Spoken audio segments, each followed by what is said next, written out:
Pagbasa mula sa aklat ni Propeta Malakias. Sinasabi ng makapangyarihang Panginoon, ako'y isang haring dakila at kinatatakutan ng lahat ng bansa. At ngayon, mga saserdote, narito ang utos ko sa inyo. Parangalan ninyo ang aking pangalan sa pamamagitan ng inyong mga gawa. Sabi ng makapangyarihang Panginoon, pag hindi ninyo pinakinggan ang sinasabi ko, kayo'y aking susumpain. Subalit lumihis kayo sa daang matuwid, kayong mga saserdote. Dahil sa inyong turo, marami ang nabulid sa kasamaan. Sumira kayo sa ating tipan, sabi ng makapangyarihang Panginoon.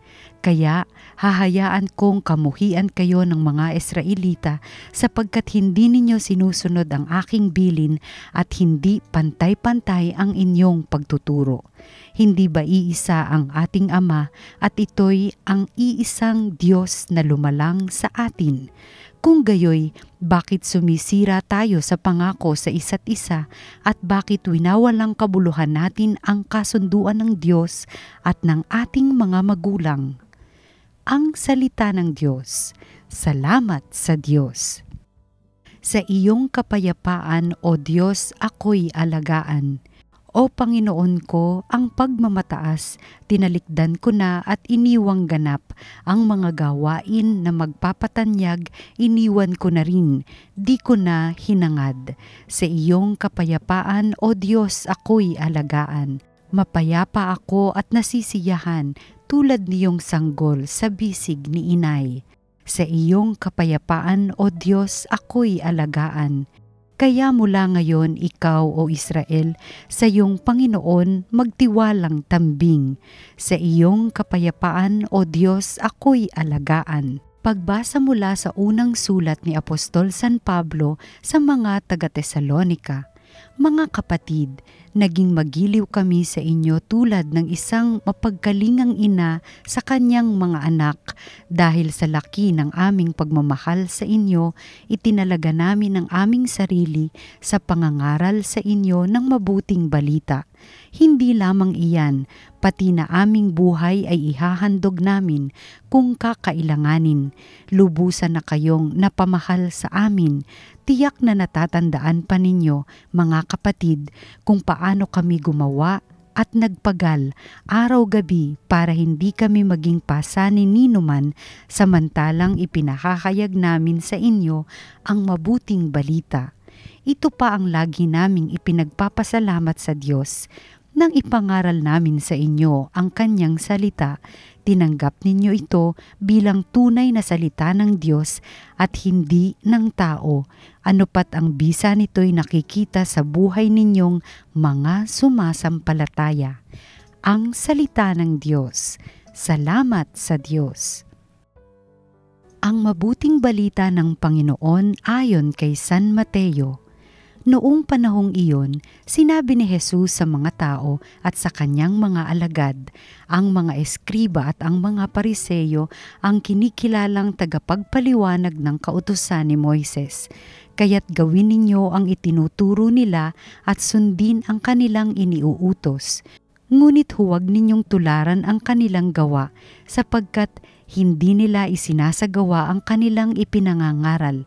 Nagbibigkis sila ng mabibigat na dalahin at ipinapasan sa mga tao, ngunit ni daliri ay ayaw nilang igalaw upang tumulong sa pagdadala ng mga iyon.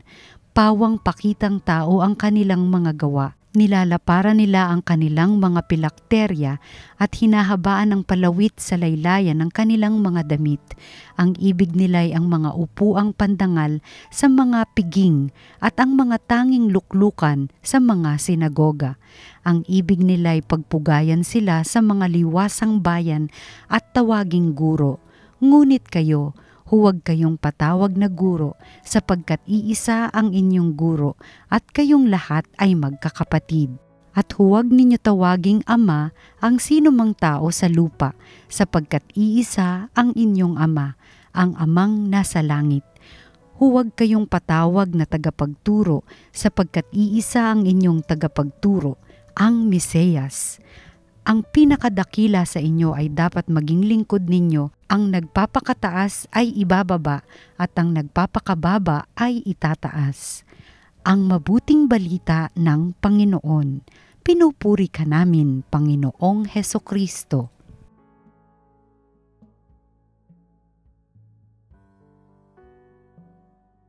Mahalaga po ang papel ng leader sa anumang grupo. Lahat ng grupo ay may mga leaders. Ang iba ay binoboto ng mga tao. Ang iba naman ay ina-assign sa atin, tulad ng mga pari natin o mga guro.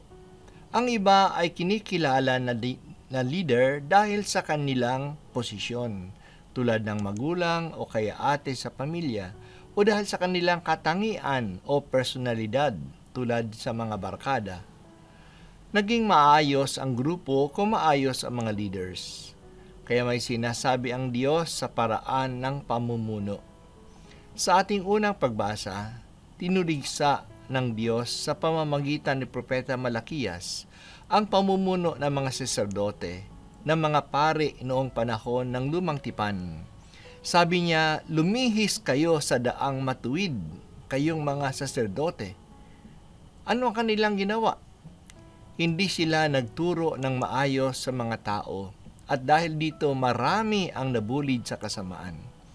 Hindi nila sinasabi sa mga tao ang katuruan ng Diyos, kaya hindi nasunod ang kanilang kasunduan sa Diyos. Hindi naging tapat ang mga tao sa tipan ng Diyos dahil sa pagkukulang ng kanilang mga leaders na silang dapat tagapagturo sa kanila. Ito rin ang puna ni Jesus sa mga leaders ng bayan noong panahon niya, ang mga eskriba at mga pariseyo. Sila ang tinitingala ng mga tao na leaders ng pananampalataya. Ang mga eskriba ay ang mga dalubhasa sa batas ng Diyos. Ang mga pariseyo ay ang mga kinikilalang tagapagtaguyod ng batas ng Diyos. Tama naman ang kanilang mga itinuturo, pero hindi nila isinasabuhay ang kanilang itinuturo. Ang problema ng mga saserdote noong panahon ni Propeta Malakiyas ay mali at hindi buo ang kanilang itinuturo. Ang problema ng mga pariseyo at eskriba sa panahon ni Jesus ay ang kanilang buhay. Mas pinahahalagahan nila ang kanilang sarili kaysa mga aral ng Diyos. Sinasabi nila sa mga tao na sundin ang mga batas, pero hindi naman nila tinutulungan sila paano ito gagawin. Gusto lang nila na kilalanin ang kanilang posisyon, kaya nilalaparan nila ang kanilang pilakterya. Iyan ay yung tali sa kanilang braso at noo na nagpapakita na nakatali ang batas sa kanilang kamay at ulo ayon sa kanilang kaugalian. Hinahabaan nila ang palawit sa kanilang kasuotan. Yan naman ay tanda na kanilang damit ng kanilang religious position. Gusto nilang makita ng mga tao ang kanilang posisyon.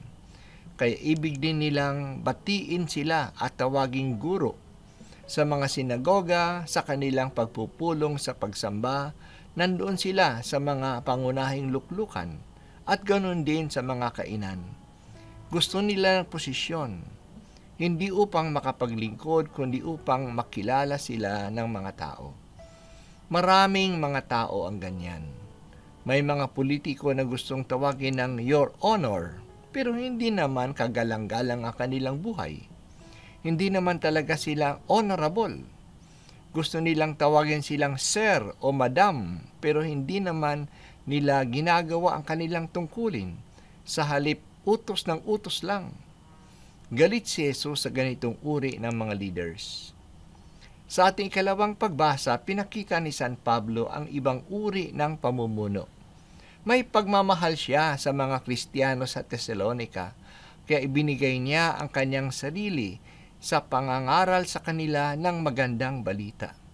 Hindi lang siya nangaral, itinalaga pa niya ang sarili upang makapag-serve sa kanilang mga pangangailangan. Para siyang isang mapagkalingang nanay sa kanila. Nagtatrabaho siya araw at gabi para hindi siya maging pabigat sa kanila. Hindi lang siya nagpapahayag ng mga aral ng Diyos, naghahanap buhay din siya. Siya ay tagapag-ayos ng tolda upang may pantustos siya sa kanyang pangangailangan. Hindi posisyon at hindi karangalan ang kanyang hinahanap kundi ang paglilingkod.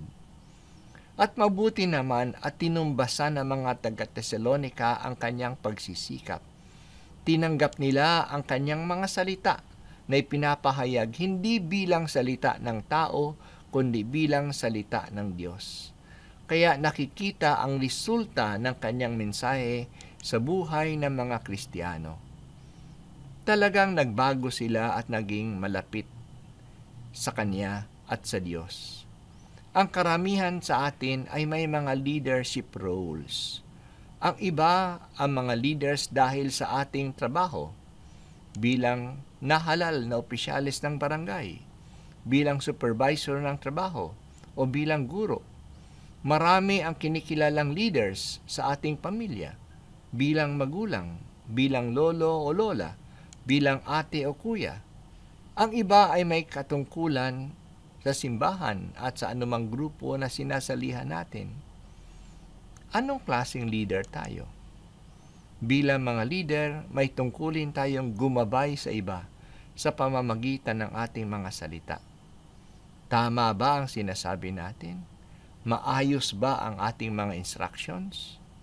Nakabubuti ba sa iba ang mga aral na binibigay natin? Pero hindi lang sapat na tama ang ating sinasabi o tinuturo. Tulungan din natin ang nasasakupan natin na magawa ang ating instructions at mga aral.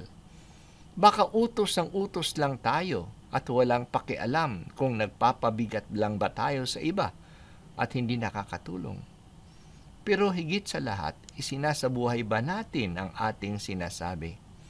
Nagiging halimbawa ba tayo sa ating nasasakupan? Simpleng halimbawa lang.